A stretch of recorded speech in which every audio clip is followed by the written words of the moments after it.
Bonjour à tous, je suis Thomas Voisin et je suis guide sur les plages du débarquement en Normandie.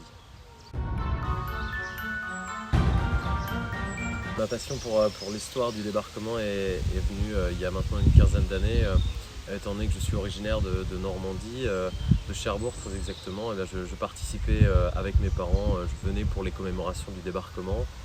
J'étais donc tout jeune à l'époque.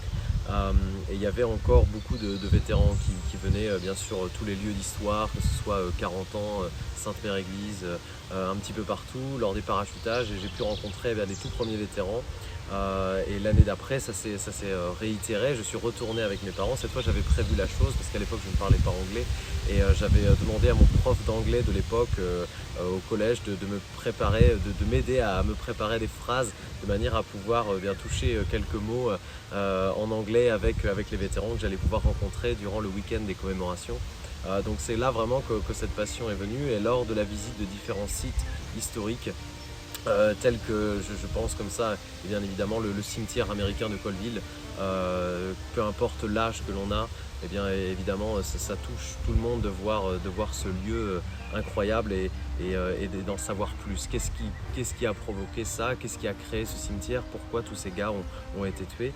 Et c'est là que cette passion est née, l'intérêt pour le débarquement, l'intérêt pour l'histoire et évidemment la passion pour la Normandie, la terre où je suis né, quoi.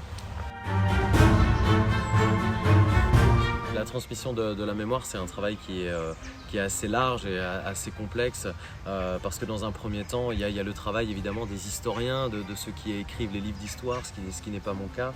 Moi, je ne fais que les lire, ces livres d'histoire.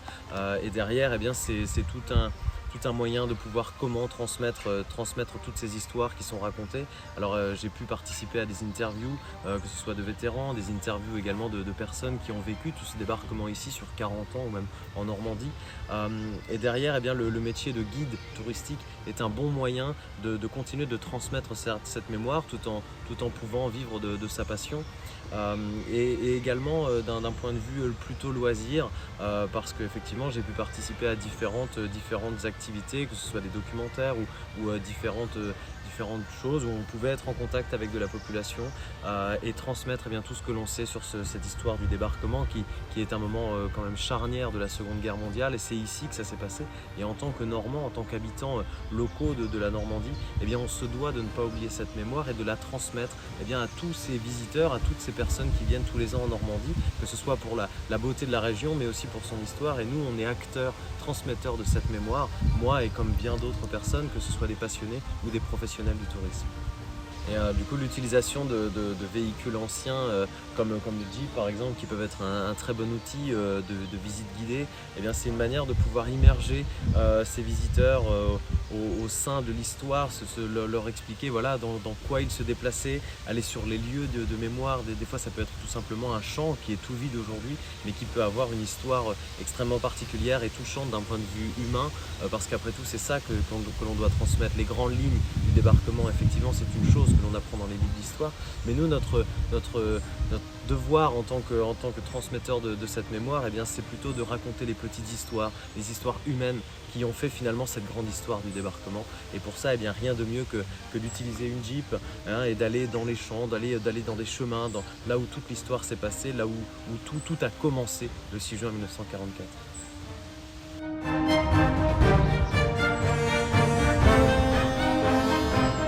Étant originaire du département de la Manche, étant né à Cherbourg, quand j'ai décidé de me consacrer pleinement à la transmission de cette mémoire, je me suis tout naturellement rapproché de ces lieux d'histoire et j'ai vécu pendant bien plusieurs années à 40 ans.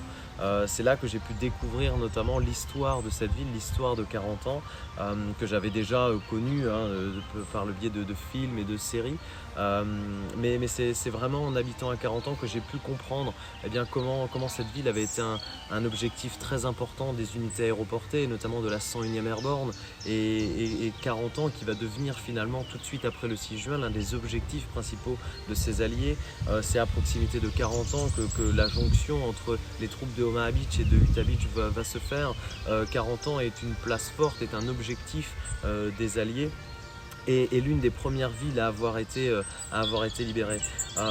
Et donc aujourd'hui, eh bien, c'est important que cette ville n'a pas tellement été impactée par le 6 juin à proprement parler, mais elle constitue quand même, eh bien, ça fait partie aujourd'hui de l'histoire de 40 ans, ce passage des troupes aéroportées, et 40 ans a quand même été l'un des objectifs principaux juste après le 6 juin.